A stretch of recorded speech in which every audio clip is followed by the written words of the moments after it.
بسم اللہ الرحمن الرحیم۔ السلام علیکم۔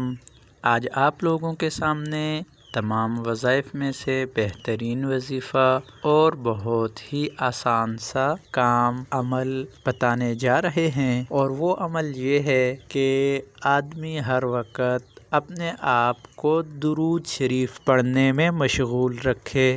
درود شریف کے بہت ہی زیادہ فضائل ہیں، جن میں سے ایک یہ بھی ہے کہ درود شریف دعا کی قبولیت کی شرط ہے۔ حدیث میں ہے، حضرت عمر بن الخطاب رضی اللہ تعالیٰ عنہ سے روایت ہے، انہوں نے فرمایا، وہ دعا آسمان اور زمین کے درمیان ہی رکی رہتی ہے، اوپر نہیں جا سکتی جب تک کہ نبی پاک صلی اللہ علیہ وسلم پر درود نہ بھیجا جائے۔ تو یہ کتنی بڑی فضیلت ہے کہ دعاؤں کی قبولیت کی شرط ہی درود شریف ہے، تو کیوں نہ ہم درود شریف کو اپنی زندگی کا معمول بنا لیں۔ اور درود شریف کے مختلف الفاظ ہیں، مختلف درود شریف ہیں، جن کی اپنی اپنی جگہ پر مختلف فضیلتیں ہیں، لیکن اگر انسان معمول بنا لے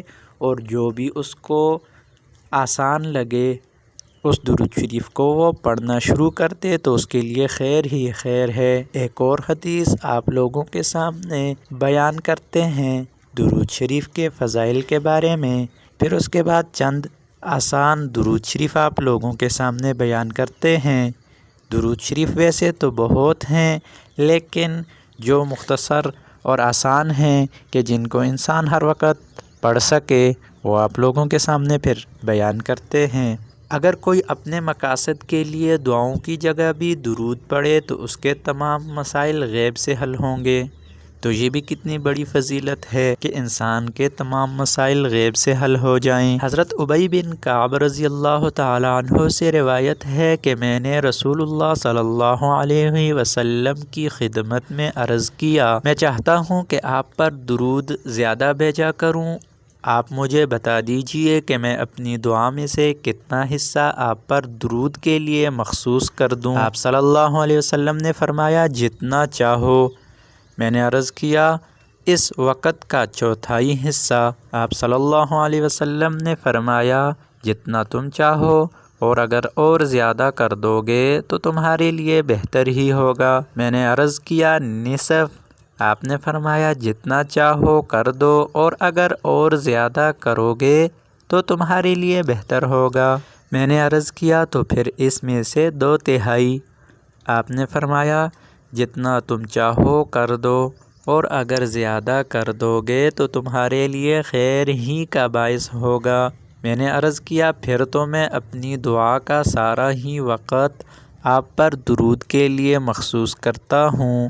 آپ صلی اللہ علیہ وسلم نے فرمایا، اگر تم ایسا کرو گے تو تمہاری ساری فکروں اور ضرورتوں کی اللہ تعالیٰ کی طرف سے کفایت کی جائے گی، اور تمہارے گناہ و قصور ختم کر دیے جائیں گے۔ تو یہ کتنی بڑی فضیلت ہے کہ انسان کے سارے گناہ، ساری خطائیں معاف ہو جائیں، اور اس کے مسائل، اس کے غم، اس کی فکریں ساری دور ہو جائیں۔ اب آپ لوگوں کے سامنے کچھ مختصر درود شریف پیش کرتے ہیں، جن میں سے آپ کو جو آسان لگے اس کو اپنی زندگی کا معمول بنا لیں۔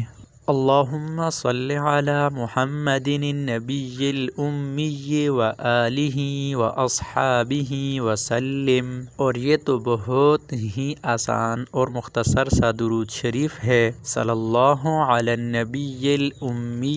اس کے علاوہ اور بھی درود شریف کے الفاظ ہیں، جن میں سے ایک یہ بھی ہے، اللہم صل علی محمد عبدک ورسولک وصل علی المؤمنین والمؤمنات والمسلمین والمسلمات۔ تو یہ کتنے مختصر اور آسان الفاظ ہیں درود شریف کے۔ ایک اور درود شریف یہ ہے، اللہم صل علی محمد النبی الامی وعلی آلہ وسلم تسلیما۔ یہ جو درود شریف ہم نے آپ لوگوں کے سامنے 2-3 بیان کیے ہیں، ان کی اپنی اپنی جگہ پر مختلف فضیلتیں ہیں۔ اگر ان میں سے کسی ایک کو بھی انسان اپنا معمول بنا لے تو وہ کامیاب ہی کامیاب ہے۔ اور درود ابراہیمی جس کو ہم نماز میں پڑھتے ہیں، وہ تو اس کا معمول اگر انسان رکھے تو وہ بہترین ہے۔ تو اللہ تعالی ہمیں بھی اس پر عمل کرنے کی توفیق نصیب عطا فرمائے اور اپنی زندگی کو اسلام کے اصولوں کے مطابق گزارنے کی توفیق نصیب عطا فرمائے۔